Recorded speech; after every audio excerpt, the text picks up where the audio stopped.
All right, in this video, we're gonna touch on how to select the right budgeting template that works for you.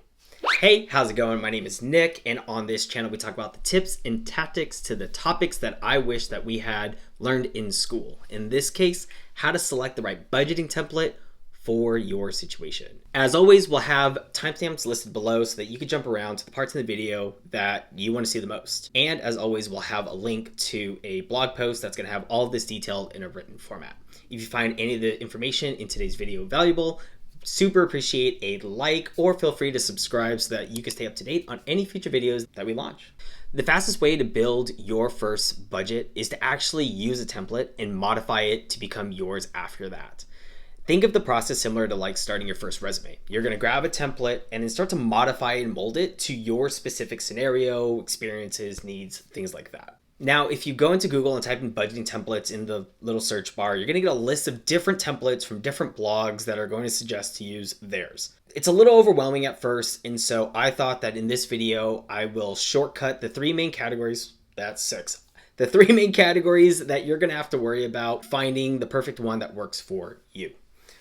All right, so the first template that I would actually recommend is my own personal budgeting template that I put together. Now, I've revised it over the past 8 years, but using it on a month-by-month basis has gotten me through the $18,000 in student loan debt. It's helped me save for my first real estate investment property. It helps me manage my investment properties from a financial standpoint. It's something that I was able to really mold and make my own, and it's a really good kind of skeleton budgeting template that you can make your own as well. There'll be future videos of me actually walking through step by step what all of those are, and I'll link them in one of these two corners. Yeah, feel free to grab that one. It's free, easy to use.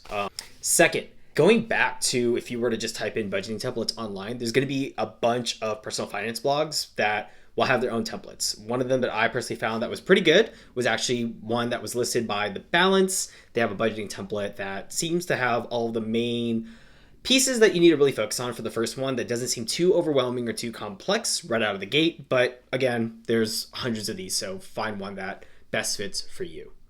Hey, we'll get right back to the video in a quick second. I just want to let you know that any of the guides, tools, resumes that you see in this video or any of my other videos, I've put together in what I call the Trailblazers Foundation Kit, and it's free to anyone in my community. You can access it and have it emailed directly to you at nicholasayala.com/kit. All right, that's it. Back to the video. The last one is a little bit more of an automated tech forward approach. This is going to be your budgeting or personal finance apps like mint.com, YNAB, personal finance, Rocket Money, things like that. They come with kind of a pro and a cons list when you're diving into this. So let's talk about the pros. Pros, it's going to save you time putting everything together because once you connect all of your services to them, they kind of do all of the math piece for it. Probably one of the other kind of pros is it's going to be on your phone. It's going to be easy to check in and do everything that you might want on them. I personally use it as more of a supplement to my budget. This is how I can quickly check in on multiple accounts, credit cards, checking, savings, things like that. But I don't use it as my core budgeting platform. The cons to it, and the reason why I don't use it as my core budgeting platform, is because so much of it is automated. I lose the transparency of what is going where or what are my larger expenses in different categories and really seeing what really happens with each dollar. Now, when I was first graduating from university and starting out, I wanted to know where each dollar was because every dollar mattered. I remember I don't know if this takes you back, but $10 was a ton of money back then. Every dollar, knowing where it went, how I was spending it, was extremely important to me. And that's why I would actually lean towards doing things a little bit more manual so that you have a good touch on all of that. And then using something that's a little more automated so that you can check on it a little more frequently and things like that. Another con, a lot of these apps are moving towards a paid model. So it's not going to be free. Budgeting template using a Google Doc is free.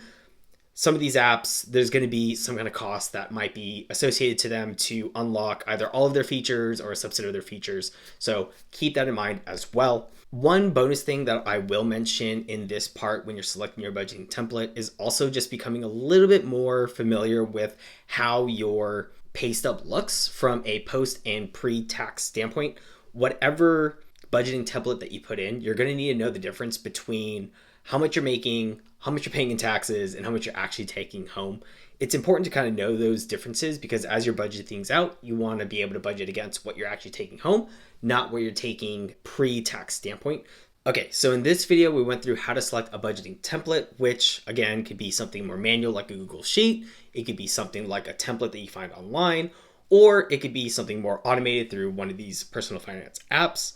The next thing that we're going to talk about in the video after this is going to be budgeting frameworks, which is really starting to identify the various expense categories that different things in your life can fall into and how to balance each of those categories to really build your initial budget. See you in the next one.